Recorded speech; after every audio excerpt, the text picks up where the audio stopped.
Okay, here we go. Hello and welcome to the very first Credit Versio Facebook Live. My name is David Mahalik and I'll be your host. Joining me on our Facebook Live broadcast is my co-host. He's been in the credit industry for nearly 30 years, having worked for both FICO and Equifax. He's given over 2,000 media interviews and quotes about credit for the likes of ABC, CBS, CNN, and Fox. And he's also a frequent commentator for the New York Times, USA Today, Wall Street Journal, Experian.com, and that's just to name a few. So let's bring in my co-host, John Ulzhiemer. There we go. All right. Welcome, John. Hi, David. Thanks for having me. I appreciate it. Yeah, good to have you. So for those who are watching, credit education is a subject that we focus on a great deal here at Credit Versio. Our credit reports, to put it mildly, and especially that three-digit number that makes up our credit score, is one of the most important numbers in our entire lives. Yet most people have little to no idea how credit works. And on top of that, and John, you can attest to this, there's an epidemic of bad information that's out there. And our answer to that is, let's go get the best, the most recognized credit expert in America who actually came from the credit industry, having worked for FICO and Equifax, and let's bring him to Credit Versio to explain how credit works. So John, on behalf of everyone here at Credit Versio, we're excited to have you on the team as an expert contributor. Thank you very much. I'm thrilled to be here and I'm ready to get to work. All right, excellent. So, well, I want to dive into a couple stuff, but we got Marcus up here who's got a question right off the bat. Oh, you know what, Marcus? I'll tell you what. You can. That's more of a Credit Versio thing. Go into the resources section of your account, into templates, and you're going to see a update personal info letter right there, and you can do all the updates on your address that you would like. Okay, so John, one thing about bringing you onto the show is the credit expert ecosystem that we're in. Everybody knows who you are. You'll run out of hours in the day before if you do a search and look for information about you, because everybody knows who you are. But for people who are watching this for the first time, can you give us like a little background? Like how did you get where you are now? Sure. So I've worked in the credit industry since I graduated from college. I've done nothing else. In fact, if credit went away, I would be unemployable because I really don't know anything else. I've often referred to myself as kind of an indentured servant to the credit industry. When I got out of school and started looking for a job in 1991, I mean, this predates the internet as we know it today, right? And so we would mail resumes in an envelope to companies. There was no way to submit resumes any other way. And so I grew up in Atlanta, and Equifax is based in Atlanta, and I drove by the Equifax building thousands of times while living here. Really had no idea what in the world they did. I just knew that they were some company that was based in Atlanta. They were one of probably 500 companies that I sent my resume to, and I got an interview. And so I did well enough in the interview to make it to the next part and the next part and the next part, and was hired. And really, that's why I'm here. I mean, I didn't go into academia or graduating thinking, hey, I want to get into the credit industry. I kind of fell, backwards into it, and I'm thrilled that I did. I love it. And so I spent 6 years at Equifax, and part of that time I actually managed the consumer dispute resolution process. And so when your clientele or your users generate dispute letters and send them in to the reporting agencies, the process that takes place, that was actually managed in my group. And so I'm very familiar with the dispute resolution process because I played a part in it for many, many years. The last couple of years at Equifax, I actually A, was getting married, and B, was taking a position with Equifax in Northeast Florida in Jacksonville. And it was to manage the relationship between Equifax and one of their strategic clients, a company that doesn't exist any longer, Barnett Bank, which is kind of like a power regional that was based in Jacksonville. And it seems like the day that I showed up in Jacksonville was the same day that Barnett announced they were being acquired by Nations Bank, which was based in Charlotte, which also doesn't exist any longer because they were acquired by Bank of America. So Okay.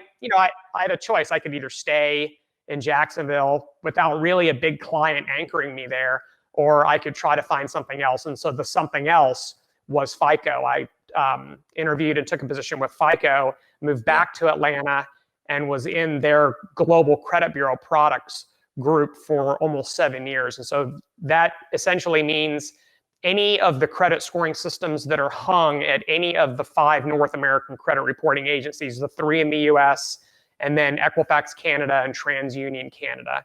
And so that's obviously where I learned about credit scoring systems, the design, the structure of the systems, what influences scores, what doesn't, and really have been able to leverage those 2 roles into what you see here today. Right, right.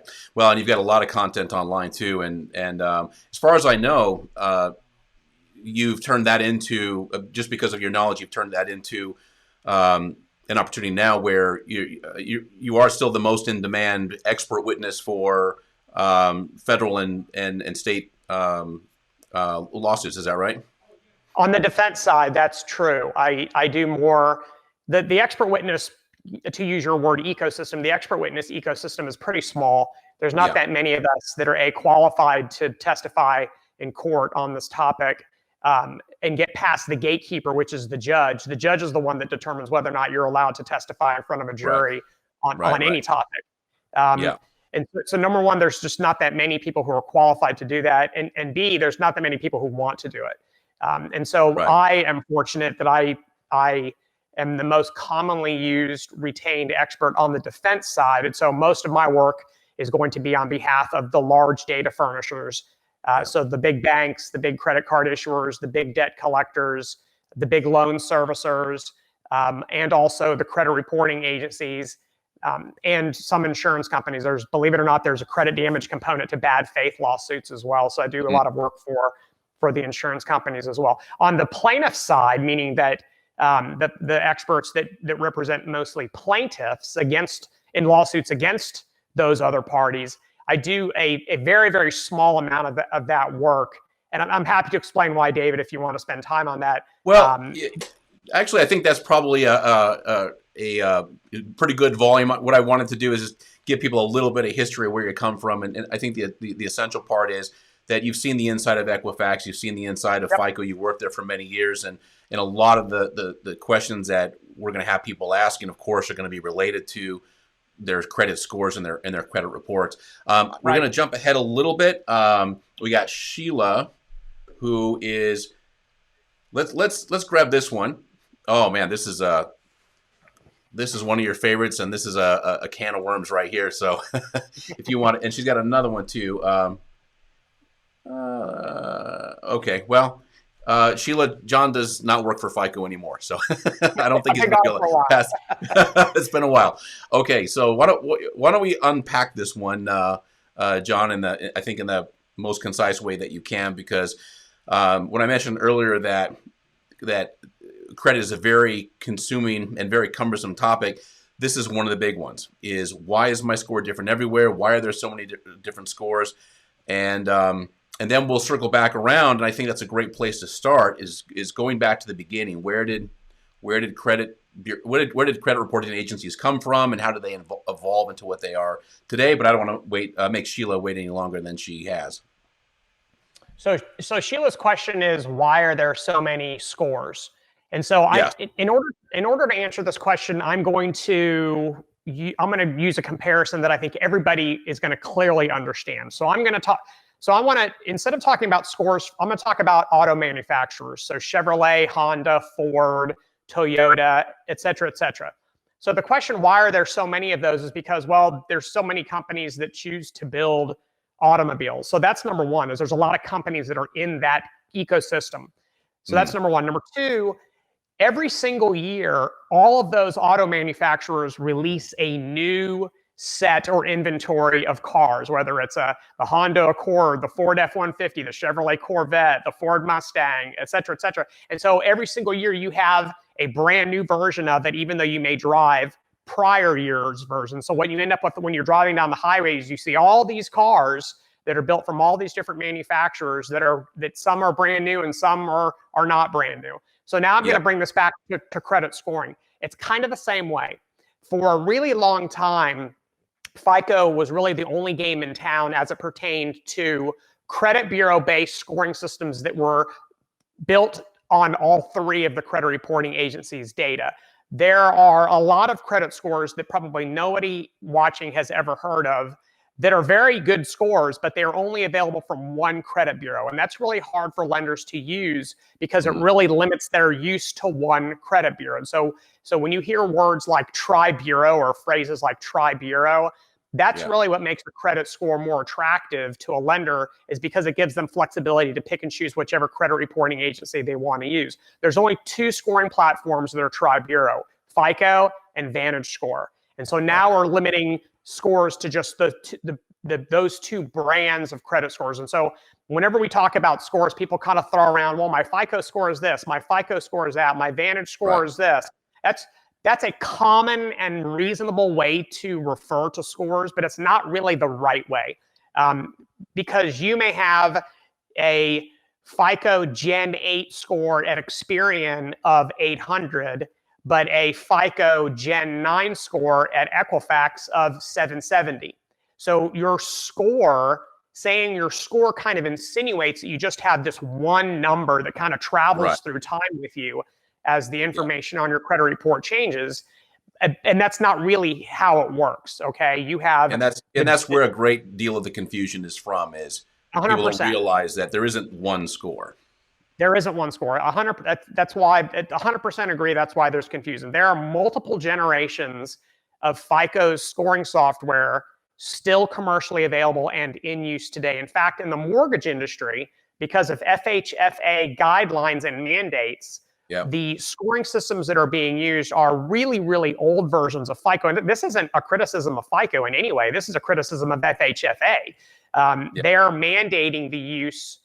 So if any of you out there apply for mortgages that are either Fannie Mae, FHA, or Freddie Mac-backed loans, which is the majority of loans in this country, the lender is required to use a specific generation of a FICO score that really isn't used by any other industry. This isn't an issue in lending for auto. It isn't an issue for student loans, and it's certainly not an issue for credit cards. And so every few years, the software that generates the score, kind of similar to the software that's in this phone, it's updated. So you can, iOS this, iOS that, the next generation of this, the Android, the next generation of the Google phone or whatever.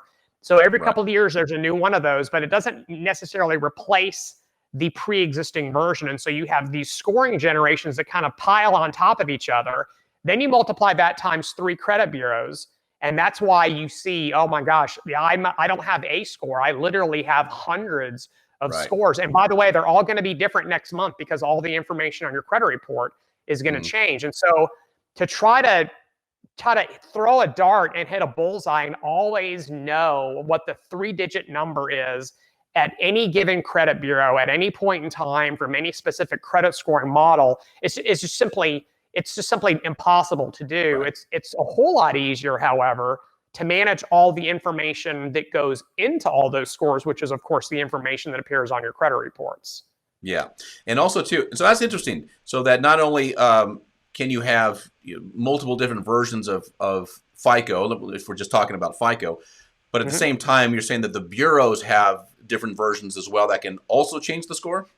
100%. That's exactly right. So if on the off chance that your credit report was identical across all 3 bureaus, which is highly, highly unlikely, but let's just say for discussion's sake that you have a carbon copy credit report across all 3 bureaus. Your FICO scores would still be different because the models are slightly different. They're going to say the same thing about you, David. If you have a killer credit report, you're going to have a great credit score regardless of FICO, Vantage score, Gen this, Gen that, whatever credit reporting agent. They're all going to say the same thing about you, which is you're a really good credit risk.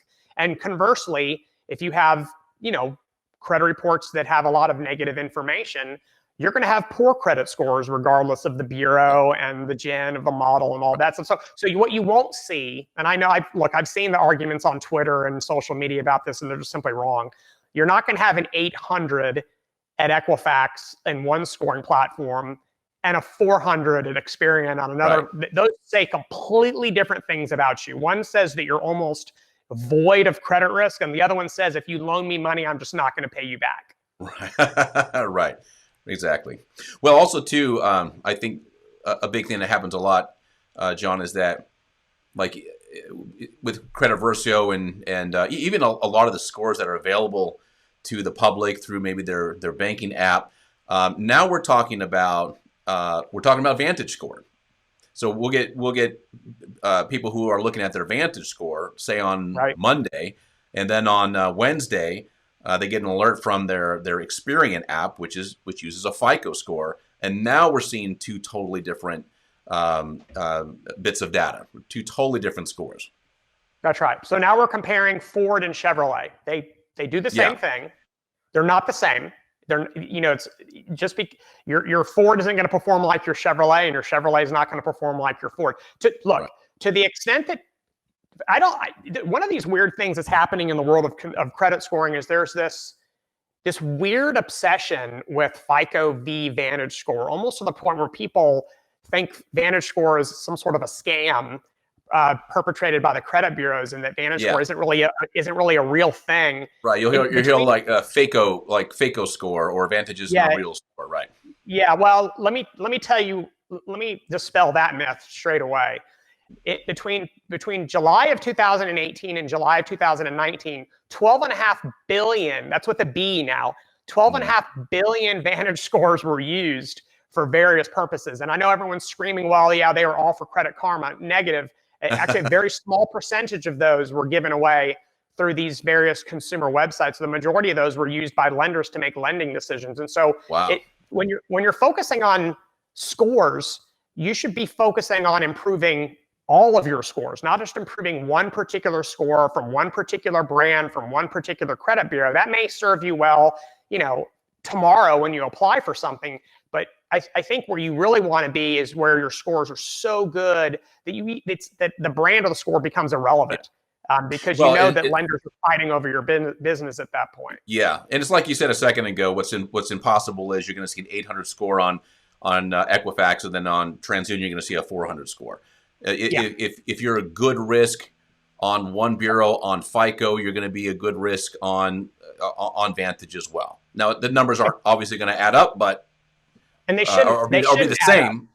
What's that? They shouldn't. They're not the same model. Yeah. If they were the same model, there would be no FICO v Vantage score. It would just be one model that everyone used, and which is I think is a little bit unhealthy, right? I mean, if there's only one game in town, I think there's less incentive for that game to continue improving its experience. And so, it also gives lenders a choice. Lenders get to choose. Except for in the mortgage industry where they can't choose. But every other industry, the lender is the one that decides what model they want to use. Right. Well, Sheila, that's probably a lot more information than you probably were expecting. So, but if you have any more questions on scores, just reach out to us. We'd be more than happy to go into more detail. So, okay, John, this is the fun part for me now that we've answered that question. How did we get here? Now, everybody could probably, if you pulled 10 people off the street and said, hey, can you name the credit bureaus? I think most people could probably, rattle off one or two without a problem. Most people have probably heard of FICO, maybe not so much Vantage score, even though they've probably seen their Vantage score, likely from Credit Karma or their banking app or credit card app. But that's where we are now. And we are all thrust into this industry where credit reports and credit scores dictate so much of what happens in our lives. Can you go back in time? For the purpose of this series that we're doing, these Facebook Lives, let's go to I was about to say preschool, but I think kindergarten's even before that. I don't know. I don't have young kids. You would know better than me. But where did the credit reporting agencies, aka the bureaus, come from? Can you give us a little history on that? Sure. Yeah, so the best way to think of, if you can kind of think of a map of the United States, this is the best way to do it. So right now we live in an era where there are, even though there are more than 3 credit reporting agencies, I think everyone knows that, but there's really only 3 that get the most attention, okay? Equifax, Experian, TransUnion. So if you think of a map of the United States and then add, Alaska and Hawaii, where you live is largely irrelevant as far as a credit reporting database. It doesn't matter if you live in Miami or if you live in Anchorage. It doesn't matter. You are in the system of all of these companies because they're all national. That's why you hear them referred to as national credit reporting agencies. Right. So now we go back in time like you're wanting me to do. And that wasn't always the case. There was a time where the United States was actually kind of chopped up a little bit, almost like a jigsaw puzzle. And you had small, local, and regional, they were called merchants associations, but you can call them kind of credit bureaus before credit bureau was even a term. And these small merchants associations were essentially groups of companies that provided services in small local cities. So like you had the dentist, you had the guy who mowed lawns, you had the home builders, you had the lawyer, you had the accountant, and you had all these people that provided services for really a local community. And when people came in and wanted to pay them, it was called paying them over time, which is, credit. Then they would maintain records of how well their customers would pay them over time. And eventually, organizations started to share that information. So the guy who was the local dentist would share how David was paying the lawyer, and then they would share that with how they were paying the home builder. And eventually it was just like the sharing of information about how you were paying your bills. Sound familiar? That's what. Yes. That's and what year are we talking about right now? Oh, we're talking about the late 1800s, early 1900s. Okay, so we're going back to spell. Equifax has existed in one form or another for spanning 3 centuries, the 1800s, 1900s, and now. So credit reporting is not anything new. It's just something that gets a lot of attention lately. So over time, you had all these little merchants associations that would pop up, and they realize, look, I'm more likely to get paid if I allow my customers to pay over time with credit, if I have an understanding of how they're paying my peers in the local community. So you would have 3x5 cards. Actually, when I worked at Equifax, there was one of the guys who I worked with who actually had kind of these really, really old credit reports, framed and hung up on his wall. They were literally 3x5 cards in really nice script handwriting. Mr. Smith is of exceptional character and pays his bills on time. So it was really that unsophisticated at one time. And so these permeated the country. They are literally all over the place. The problem, so to kind of use my Miami and Anchorage comparison again, is if you lived in Miami, they didn't know who you were in Anchorage. And so for people who are like moving across the country, you really were what the CFPB calls a credit invisible.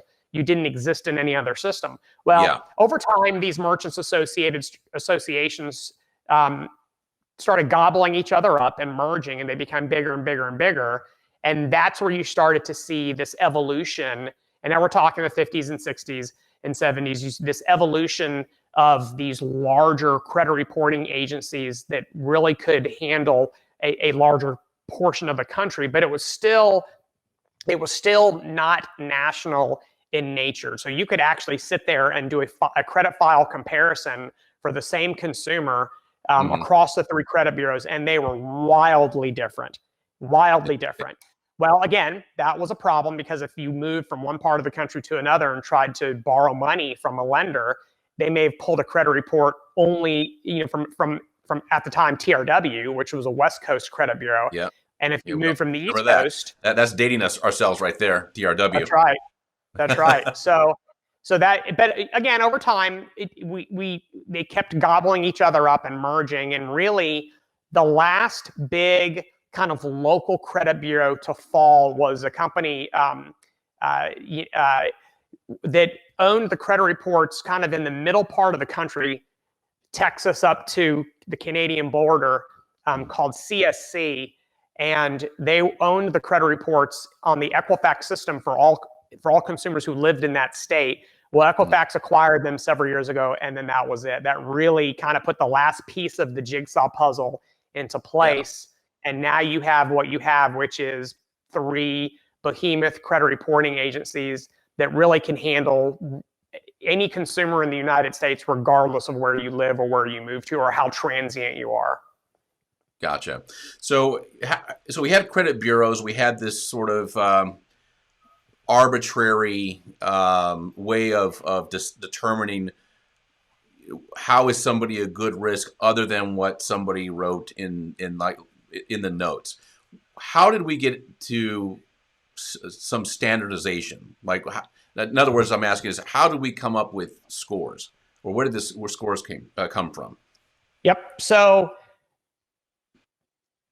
in the 1950s, Bill Fair and Earl Isaac, a mathematician and a statistician, kind of had this vision of possibly a better way of doing things. And so if you remember, I don't know the last time you printed your credit report, but some credit reports are like, they look like this if you print them, yeah. right?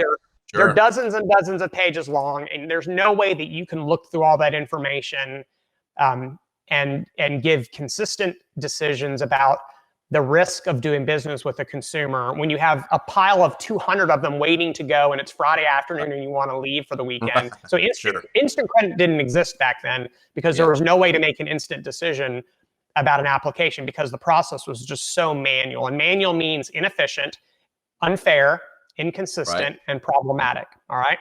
Yep. So Fair and Isaac figured out that maybe there's a way that we can take all that information and homogenize it and essentially juice it for its predictive value. And really that's what started in the late 50s is these guys were building scoring systems, but not for bureau-based use, meaning that they weren't hung at any of the credit reporting agencies. That happened in 1989. The first general use FICO credit score was released by a partnership with Equifax in 1989, and the name of the score was Beacon, Beacon. That was the original name of the FICO score at Equifax, Beacon. So if you ever see that on any documentation, that's what that is. It's the FICO branded score. I remember that. At Equifax. Soon thereafter, within a couple of years, the other two credit reporting agencies, TRW at the time and TransUnion, also inked deals with Fair Isaac, and their credit reports were also now scorable using FICO's model. So the question is, okay, well, now what do we have? Well, we have a tri-bureau credit scoring system, which is fantastic because now you give lenders the flexibility to pick and choose which credit bureaus they want to use for people who live in different parts of the country. If I get better pricing from this credit bureau versus that credit bureau, it allows them to kind of flip market share without kind of screwing up the scoring system that they're currently using. So over time, as we talked about earlier with the redevelopment process, FICO rebuilt their scores and they've rebuilt them many, many times. We're now at FICO 10. That was released last year, the FICO 10 suite of scores.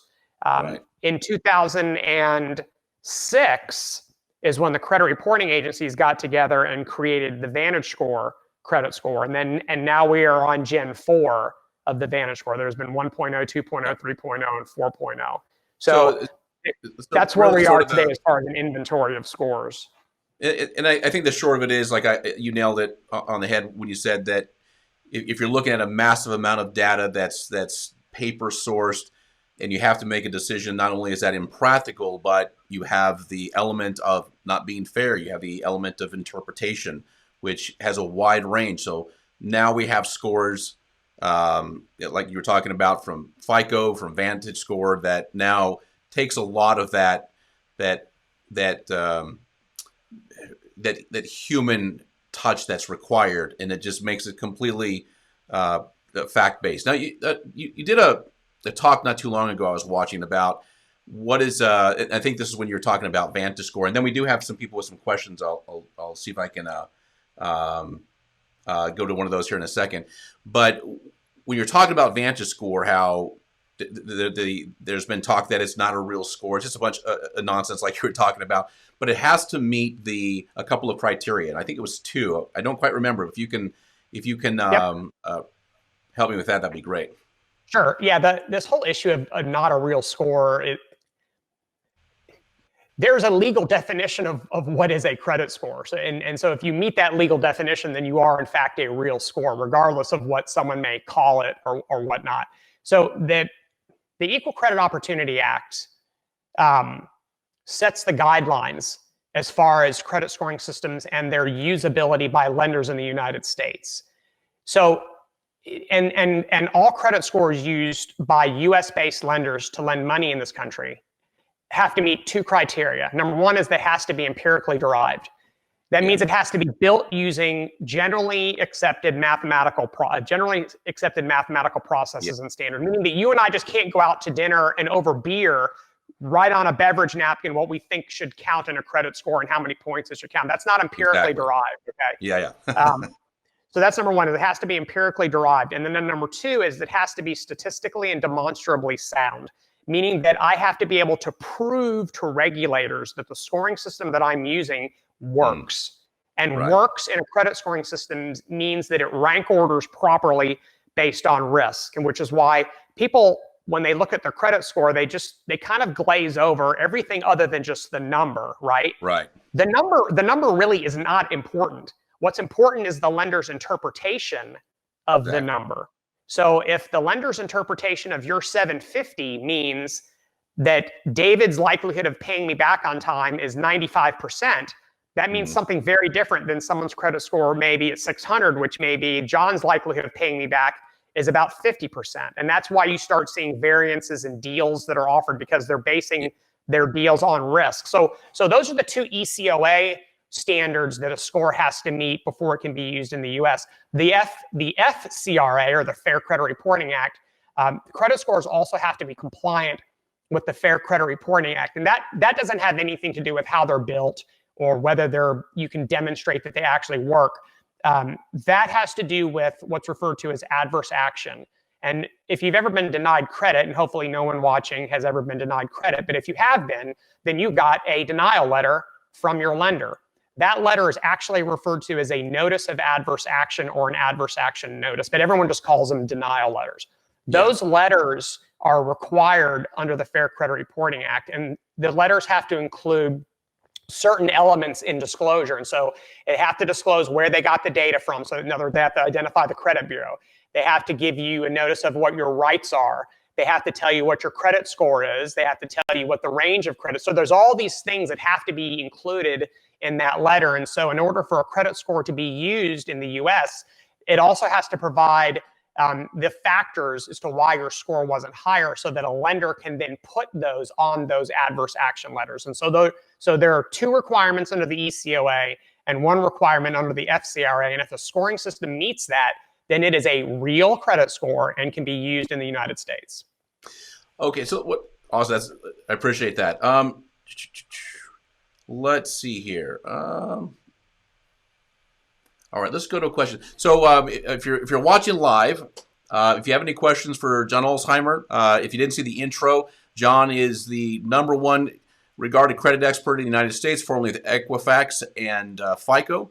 And what we're talking about today is we're just kind of going back in time, talking about where the credit bureaus come from. We answered some questions about why there's so many different credit scores. So if your question is score related, or just general questions about credit reports and how they work, fire away, and John will be more than happy to answer. Let's see here. I thought I saw one up here.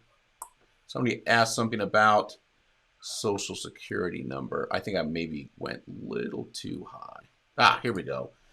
Patrice Morris. I don't know if you're still watching. Why do they use your SSI Social Security number? Is for, I think she meant to say the Department of Social Services, but makes no sense to her. Okay, that's a good one. Yep. So, and I assume they is the credit bureaus, meaning why do the credit bureaus use your Social Security numbers? I'm going to run with that assumption, David, that I would think so. Why do they use your social? So yeah, correct us if we're wrong, Patrice. We'll make that assumption. So not only do they use, so they don't use your Social Security number as a sole basis to identify you in any credit reporting agency's system. The credit reporting agencies all use what's called matching logic. And the matching logic is intended to tie you with a piece of information in their database. So an account with a lender or a credit card or a collection or a public record. That's what the social security number is used for. And it's not just the social. Your name, first name, middle name, last name, former names, former addresses, date of birth. There are tons and tons of different, it's called PII, personally identifiable information. And then and there are combinations of it. And I did the math one time. There are literally tens of thousands of permutations of your personal information on your credit reports.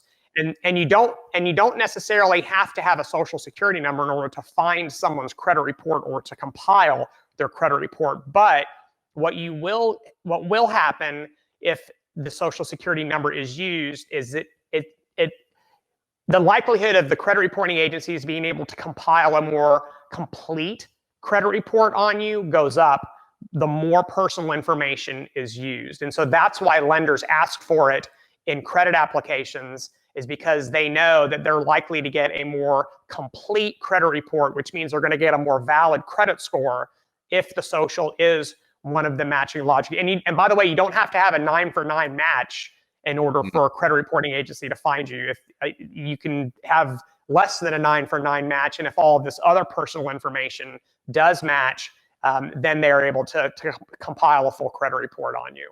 Got it. Excellent. Okay. So John, we are running into 40 minutes. Boy, I'm glad we didn't have any questions.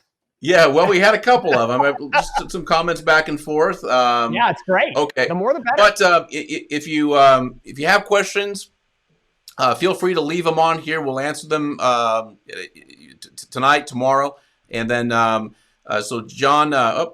Okay, so Patrice says thank you. It looks like we answered your question. Excellent. You're welcome. And so John and I are going to do this on the first and the last Wednesday of every month at 6 p.m. Eastern Time. Granted, I realize this is not the first Wednesday of the month, but we got off to a delayed start with our Facebook Live. So from here on out, we're planning on doing first Wednesday, last Wednesday of the month, 6 p.m. Eastern Time, and we'll take your questions. In fact, when I post, like I did today, just letting you know the talk is coming, the Facebook Live is coming, feel free to put your questions in there. That way we can get them ahead of time and we can hit the ground running when we do the next Facebook Live.